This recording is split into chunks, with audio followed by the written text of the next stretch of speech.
Hello, Potato. Halloween is rapidly approaching, and while we have basically found everything I wanted from the Happy Haunt Hunt, that doesn't mean my Halloween preparation duties are done. We need to set up the Lego village.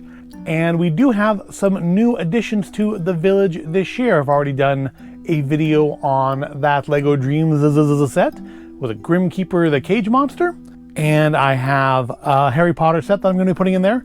But I have one big set this year, one big addition. It's been the first time we've done a big addition since I think the Haunted House Drop Tower. It's been a couple years, and there's not a ton of room in the Halloween display anyways. So something is actually going to have to give up space this year for this new item. It is from Disney. Sadly, it is not a full minifigure scale size of the Haunted Mansion. That little guy back there behind the ghosty is still the closest we get on one of those. However, it is something that it's not a thing that I was particularly into, or really even am particularly into, but I thought it would look great in the Halloween Village, and that is this big chunky boy here, Lego Kit 21341, Lego Ideas number 49, Disney Hocus Pocus. Yes, it's the Sanderson's Cottage.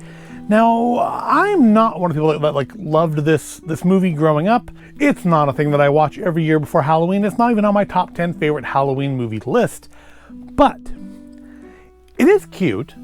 And I did watch it last year because they released that direct to Disney Plus sequel for it, which was also fun. However, the aesthetics of their cottage, I think, is perfect for a Halloween village. Also, I do love that she has her vacuum there.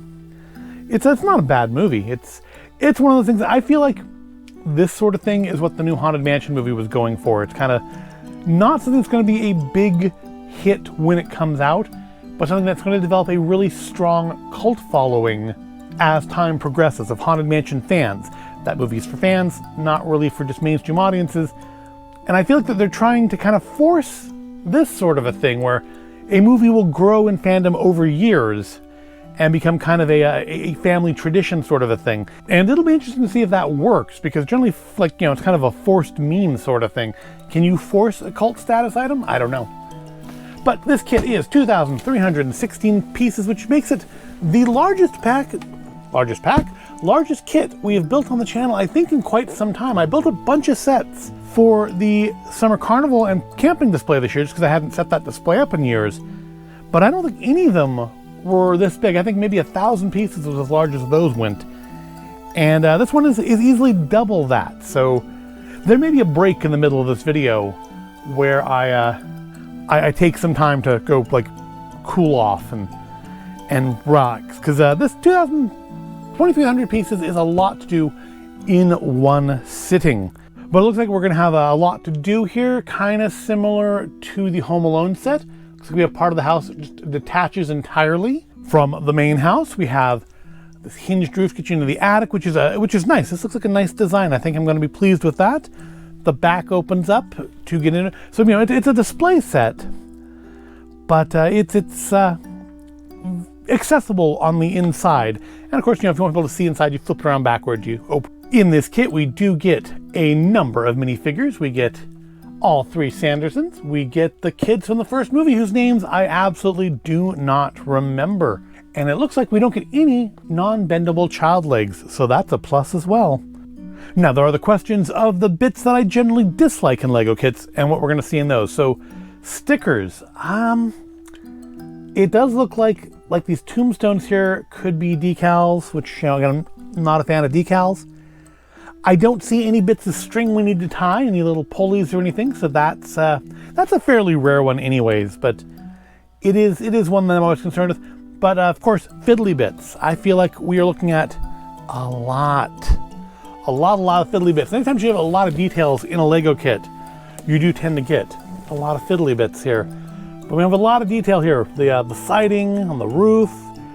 I've got some 1x2s in the chimney there.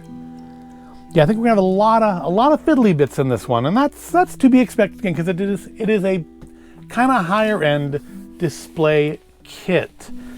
I don't know how much it cost, but I think it was up there. Let's open this up and see what we have here. We do have the cereal style box for reclosing, but I don't think I'm gonna be able to leave this sitting on the table while we build. It's just the box is too large. In fact, I don't even leave it on the table while I unpack it. So let's get it out of the way here and see what we're looking at. So we have our instructions sealed up here. And maybe we could try to just dump this out on the table.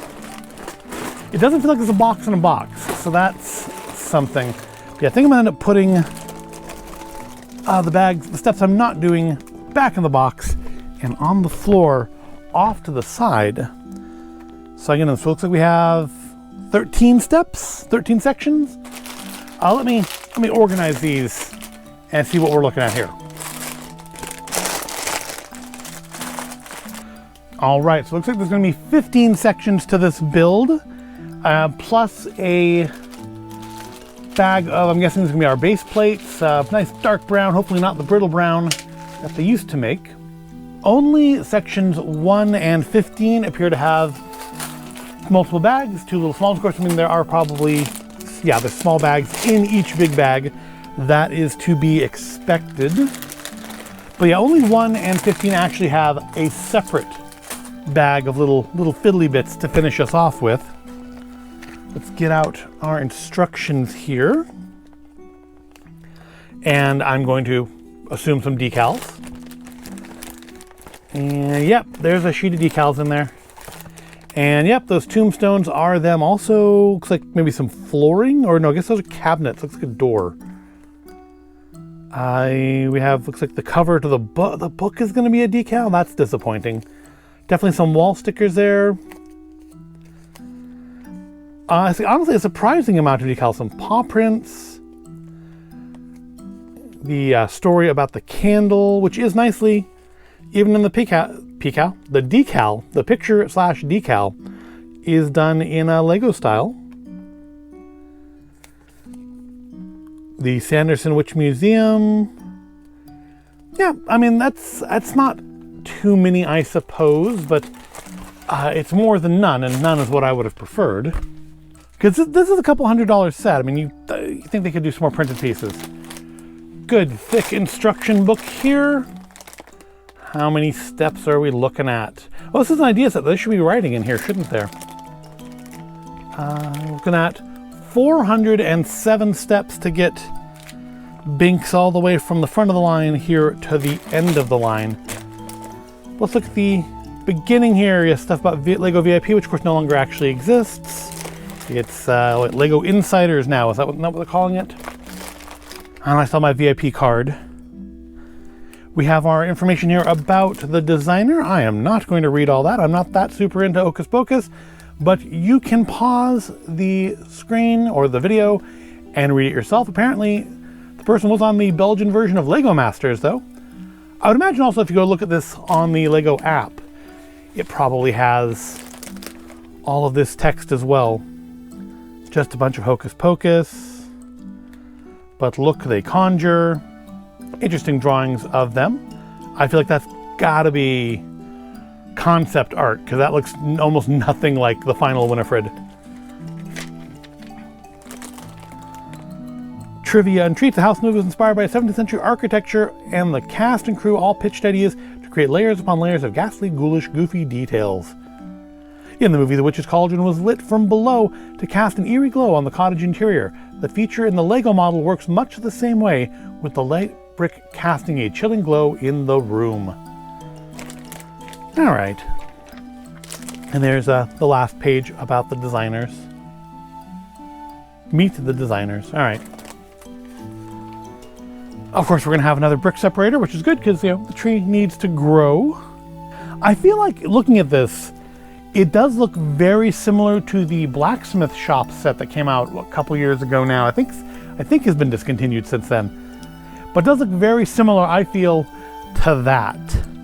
So, yeah, I guess best we get started. There's a lot to do here. So I'm going to clean this up a little bit, and then we'll jump into the fast forward.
All right, that is sections 1 through 7 completed. I was wrong about one thing. I said only sections 1 and 15 had 2 bags. Sections 2 also had a second bag. So we are actually halfway through the bags. We've done 9 bags. We have 9 bags to go, even though there's 8 more sections to do.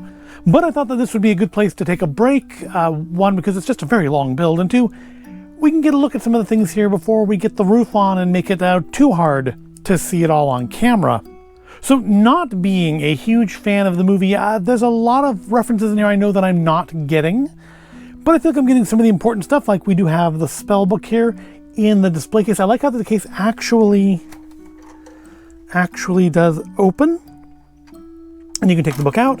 I dislike that we have stickers.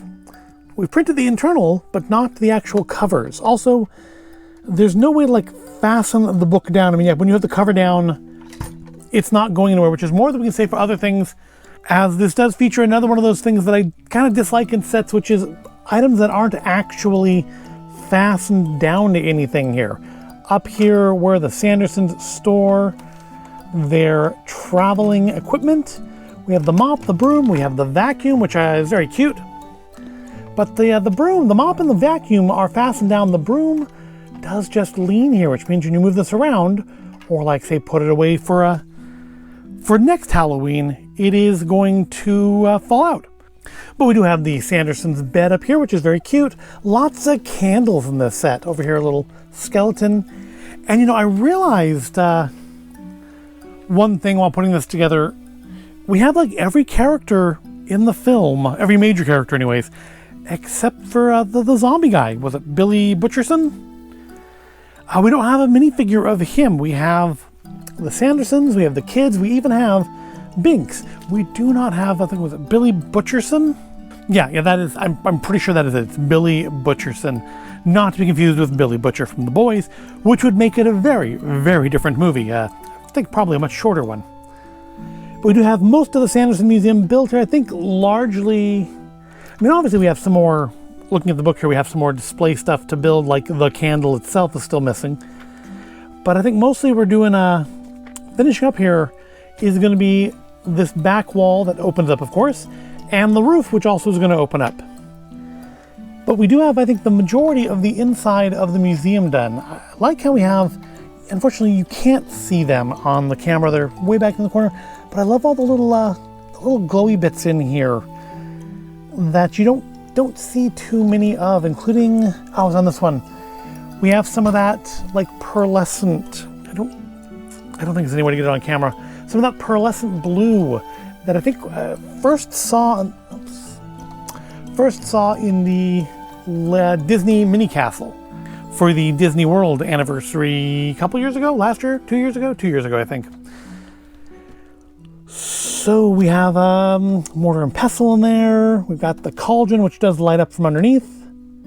Not that you can really tell too well in here because it is far too bright, but I promise you the fire is lit up. And then we have the water wheel outside, which I'm guessing from the pictures, this is going to actually link to the smoke or the fire in the chimney. I think we're building the chimney there so that when you turn the wheel, it's going to make the flames go up and down like they're burning. So this is very reminiscent to the paddle wheel on the Steamboat Willie set, although much, I think, more involved. Steamboat Willie's paddles weren't as big as this. And I really like how we've used the kind of railing pieces here to form the frame of the water wheel. I think it looks really good. It's really effective. Also like how we've taken the trouble to actually make this little spinner rack in here. Get that where you can see it actually on a rotating piece so you can spin it. Not that you can actually spin it because it's not really, maybe if you have don't have rock crusher hands like I do, but this actually is on a spinner. So the spinner rack can actually, in theory, spin. Yeah, I think we're gonna have maybe a fireplace up here. I honestly, that's got to be where the chimney is going to be, because it has to be what this feature is. It has to be for the flames in the chimney, but I'm not sure how we're disguising it on the inside. Of course, in the front, we have the front of the museum windows. I'm a little surprised, given that they've given us opening shutters here on the other windows. They didn't give us glass for these ones. And I wonder what the reason for that is. Oh, you know what else we have to do still? We have to do the section that comes off here. So that's probably the bulk of our last 8 bags is going to be this, the roof, and the back doors. But again, there is definitely more detail to come. But we're focusing on that. Let's also look at the thing we did first. Section 1 was the gate, which does fold up, I guess, giving you some, I don't know, maybe to store it easier, but also some display options. Those are not fastened in super well. Also, yeah, that happens. These are not in here. Great, but again, this is not a play kit, this is a display kit. So they probably don't expect you to do a whole lot of handling with it. But we do have the Sanderson sisters here. Sanderson sisters, just one Sanderson, multiple sisters. And we have Winifred shooting green force lightning. Sarah with a little bottle. I love these little bottles. There was another one, actually, if you looked in the video, I did give her the wrong bottle to begin with, because there are multiple in this set. But yeah, I love these little clear bottles with the colored stuff inside them. And then over here, we have Mary with, I don't remember, is this a frying pan? I don't remember what it was she used. I haven't watched the movie in a year, but I do like, especially on Mary, they've given her the little droop in her mouth that I think is a very nice little detail there. Also, they all have multiple faces. Oh, actually, I meant to give her more angry looking face, because they are going to be in a horror setting, and they are not going to be part of the Happy Haunt. Not the Happy Haunt, the Haunted Hayride. Happy Haunt is the hunt for Haunted Mansion items. There we go. Her angrier face. Also, I love the hair pieces they've given for them. I mean, Sarah's is a little but Mary's and Winifred's are definitely unique pieces. I'll be interested to see how, because, you know, Lego does tend to use these sets or these hair pieces over and over in other things and other uses. So I'm interested to see how they put Winifred and Mary to use in other sets, because those hair pieces are unique, but they're going to recolor them, they're going to reuse them. I think hers is stuck. I think I've seen hers before, maybe in different colors, but I don't think she got unique hair, because I mean her hair just isn't as unique as the two of them. We have a lovely little gate section here, though. I love the way they've done the tree. Kind of want to maybe order some more pieces to build some more trees like this for the Halloween Village. We have a little graveyard here with the tombstones of Emily Binks, Billy Butcherson, and William Butcherson, and Amber Vite. I don't remember her. I don't remember Amber. I remember Binks and I remember Billy, but I don't remember Amber. But that'll go nicely here in front of the museum. But yeah, I definitely need to take a break now. We've done at least 1,000 pieces here. We have another 8 sections, 9 bags. We still have a bunch of these pieces left, which undoubtedly we're going to see some roof tileage there. But yeah, this is a good place to break off. For you, of course, this will all continue momentarily. The next video will likely already be uploaded by the time you finished watching this one, unless you watch it at double speed as soon as it comes out. So you can click over to that. I am going to break this up into 2 videos, I think, just because why not? Doesn't make any difference. I don't like the job I did on the sticker on the door there. I may have to warm that up and try to fix that later, but it's good for now. So yeah, we'll break it off here. I hope you found this part interesting and entertaining. If you did, give it a like, subscribe to the channel, leave comments. What things have I gotten wrong here as far as references to the film? Because again, I'm not a huge fan of the film, but I really am loving this set. And I will see you shortly in part 2 of this video.